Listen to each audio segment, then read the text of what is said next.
Travel is an interest that never grows old. It's impossible to experience the wealth of human cultures and natural landscapes in a single lifetime. So most travellers attempt to prioritise a series of magnificent locations spread across the planet. Today, we're looking at the 10 most beautiful places in the world. The Maldives have a reputation as a stellar vacation destination with picturesque beaches and a string of seemingly perfect island paradises. But Vadu Island, part of the Ra Atoll, is easily one of the most jaw-dropping locations on Earth. By day, it looks like any other holiday destination. With a population of only 500, the small island mostly caters to tourists and beachcombers. But at night, something spectacular happens. Through a process called bioluminescence, a population of microscopic plankton turn the ocean bright blue. Bioluminescence indicates that an organism can produce light independently. Stress caused by the movement of the sea and waves leads the plankton to emit light as a defense mechanism similar to some fireflies. The bioluminescent light has an electric blue neon color, radiating further as each wave breaks. The spectacular phenomena is one of nature's rarest events. It's so remarkable, Hollywood decided to feature the glowing shores in Ang Lee's award-winning film, Life of Pi, to illuminate the sea for the lost protagonist. Also known as the Sea of Stars, this occurrence in the Maldives depends on several factors, including the year's climate and the growth of the bioluminescent plankton. Nobody can predict when and where the event will occur. Vadu Island is the most well-known spot, but it can also be viewed on one of the other 1,200 islands in the Maldives under the right conditions. According to locals, the spectacular event is more prevalent from late summer to the end of the year, but these are just personal accounts. The exact time and location are likely to vary for different islands. Palawan is the largest island of the province of Palawan in the Philippines and the fifth largest island of the country. Although the island is a popular tourist destination, it fulfills the ideal image of an unspoiled tropical environment. With seascapes the equal of any in Southeast Asia and terrestrial and aquatic wildlife, the Philippines' most sparsely populated region is also the most beguiling. As of 2016, the main island of Palawan was rated the most beautiful island in the world, as voted by respective readers of rival travel publications Condé Nast Traveler and Travel and Leisure. It's the second year running that Palawan has won the Condé Nast Traveler Award, as well as the second time in 4 years that it has occupied Travel and Leisure's top spot.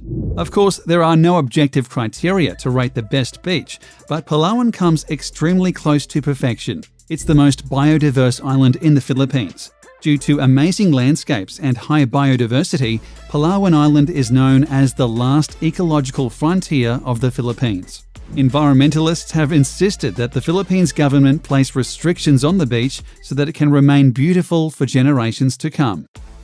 More than just a blindingly white expanse, the alien landscapes of Bolivia's Salar de Uyuni and its surreal surrounding deserts have become a rightful highlight of the South American tourist trail. An endless sheet of hexagonal tiles dotted with pyramids of salt, Bolivia's salt flats are a dazzling display of nature's magic. Despite the desert dryness, freezing night temperatures, and fierce desert sun, this landscape is not devoid of life. Pink flamingos, ancient cacti, and rare hummingbirds all live in the Salar de Uyuni. But aside from being the ideal location to produce mind-bending photographs, it's also full of cacti-covered islands, dormant volcanoes, and other wildlife. Truly unique in the world, the salt flats are the kind of place that photos don't do justice. You've got to see the Salar in person to be truly wowed. In addition to local workers who harvest these minerals, the landscape is home to the world's first salt hotel and populated by road-tripping tourists. The harsh beauty and desolate nature of Salar de Uyuni can make for an incredible experience for any traveller. Provence seems to be nearly everyone's favourite bit of France. The natives are friendly, the summer weather is superb, the wine is good, and the pastis before dinner is delightfully numbing as you sit in the shade with little more to do than plop ice cubes into a cloud of anise-flavoured liquor. Whether you're cruising the clifftop roads, sunbathing on the beaches, or browsing the weekly markets, Provence has something to offer for people with virtually every interest. There are some incredible buildings in Provence, like the Palais des Papes in Avignon, which is the largest Gothic structure in Europe. It was built over the 16th century by consecutive popes.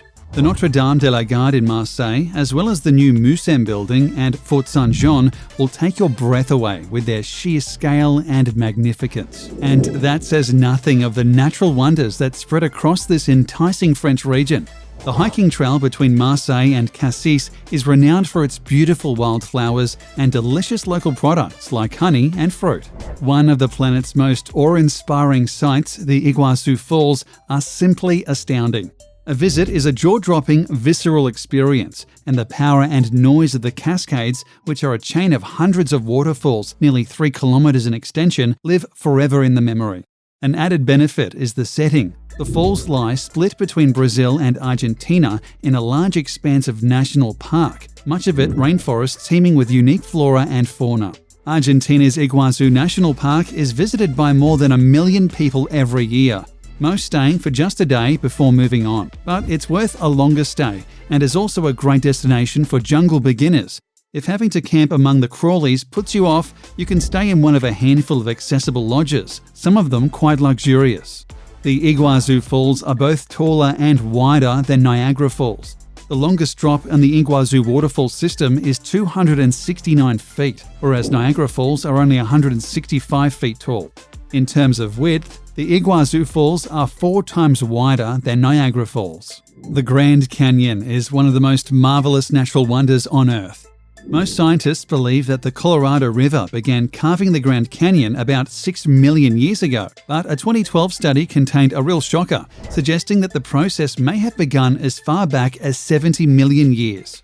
In all likelihood, the Grand Canyon, as we know it today, started out as a series of smaller canyons 70 million years ago, but the majority of the canyon did not begin to take shape until much more recently.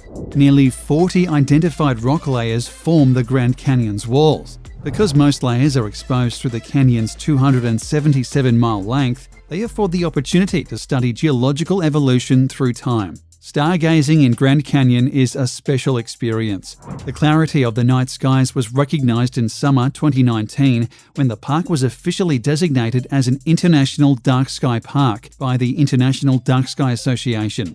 In preparing for the recognition, the Park Service converted thousands of lights across the park to dark sky compliant options. This is a natural beauty that truly must be seen to be believed. The Plitvice Lakes National Park, Croatia's most popular tourist attraction, was granted UNESCO World Heritage status in 1979. Located roughly halfway between capital city Zagreb and Zadar on the coast, the lakes are a definite must-see in Croatia. Simply said, it's gorgeous in this one-of-a-kind park. Lakes, waterfalls, and cool boardwalk trails all work magically together to create a very unique destination. Around every bend is another beautiful view. Be prepared to exclaim and take lots of photos. The waters flowing over the limestone and chalk have, over thousands of years, deposited travertine barriers, creating natural dams, which in turn have created a series of beautiful lakes, caves, and waterfalls. These geological processes continue today. The forests in the park are home to bears, wolves, and many rare bird species. Comprised of 16 lakes and over 90 waterfalls, the Plitvice Lake site is huge and there are loads of trails to explore. There are 22 kilometres of hikes around the lake system alone, with another 36 kilometres of hikes throughout the national park leading off the lakes. Even a brisk hike around the lakes will take a single day, so most locals recommend staying 2 to 3 nights. This will give you 2 full days to enjoy and experience the park. The Burmese pagan kingdom that ruled the ancient temple plain of Bagan in Myanmar was extraordinarily devout. Fervent believers in Theravada Buddhism, the Bagan kings and their subjects built thousands of stupas between the 9th and 13th centuries CE. Modern tourists regard the remaining temples of Bagan as the equal of Angkor Archaeological Park in Cambodia. In 2019, Bagan pulled alongside its Cambodian rival with its belated recognition as a UNESCO World Heritage Site. Rising from the plain's canopy of green are temples, hundreds of them, beautiful, otherworldly silhouettes that were built by the kings of Bagan between 1057 and 1287. As the first rays of the morning sun creep across the parched plain, hundreds of red brick stupas and temple ruins turn a burning gold. It's a scene that has played out day after day for nearly 1,000 years, and watching the sunrise or set over the temple-sprinkled plains of Bagan is as magical today as it ever has been. For many people, Bagan is the very reason they flew to Myanmar. Though tourism is only beginning to proliferate in Myanmar, Bagan is certain to put the country on the map. Lençóis Maranhenses National Park in Maranhão State is one of Brazil's top natural attractions.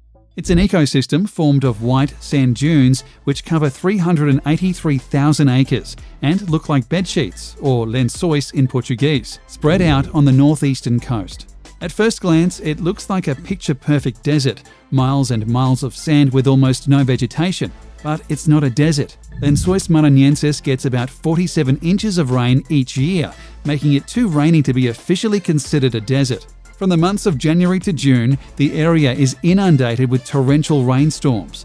Rainwater pools in the valleys between the dunes, creating thousands of crystal-clear lagoons. In July, when the park's lagoons are at their peak, some reach over 300 feet long and 10 feet deep. And although these lagoons exist for only a few months a year, they are not devoid of life. Interconnected lagoons link up with the neighbouring rivers, creating channels for fish to enter the temporary pools. Other fish, like the wolffish, spend the dry season dormant, burrowed far enough under the sand to reach still damp mud. When the wet season comes and the lagoons appear, the wolffish emerge to feed on insects and other fish that make the lagoons their summer home. Swirling orange, yellow, white and brown lunar landscape of this national park is the result of sandstone and mineral deposits that have eroded into odd shapes over the course of millennia. Infrastructure was installed inside the park after it was named a National Geopark in 2011, making it, for better or worse, very accessible to tourists. Wooden stairs and platforms allow visitors to reach the tops of the hills without damaging the delicate landscape and offer views over the coloured strata. Extending along the northern slope of Qilian Mountain in West China, Zhangyi Dangxia National Geological Park in Gansu is best representative of China's colourful Danxia landform and the largest Danxia landscape in an arid area with a wide variety of landforms. Undulating fiery red ridges together with amazing multicoloured mountain folds transform the park into an immense sea of fire with rolling waves, earning it the reputation of China's Rainbow Mountains and also one of the top 10 geographical wonders of the world, selected by the National Geographic. The only reason these multicoloured mountains aren't more famous is that they are located a bit off the usual tourist trail in Gansu province. But with high-speed trains now connecting Gansu with Beijing, getting here is easier than ever and is most definitely worth the effort. Few villages are as iconic as the whitewashed buildings that dapple the hills of Santorini in Greece. With a population of only 15,000, this Aegean getaway has been luring visitors for thousands of years. Human settlement started around the year 3000 BC and has continued ever since. Visitors will enjoy the cobbled streets and white frescoes leading to untamed beaches with beautiful azure waters. Most amazingly, Santorini is sitting atop an active volcano. Red and black rocks create a wild landscape around the crater of Nea Kameni, a small island at the centre of the caldera. From the top of a volcano with a 2.5 million year history, you have an incredible view of the caldera. The myth that Santorini is the ancient city of Atlantis, which submerged over 9,500 years ago, comes to life before your eyes. If you approach Santorini from the water, it's hard not to be awed by the sheer cliffs that soar above a turquoise sea, by the fact that you're sailing an immense crater of a drowned volcano, and that before you lies an island shaped by an ancient eruption, cataclysmic beyond imagining.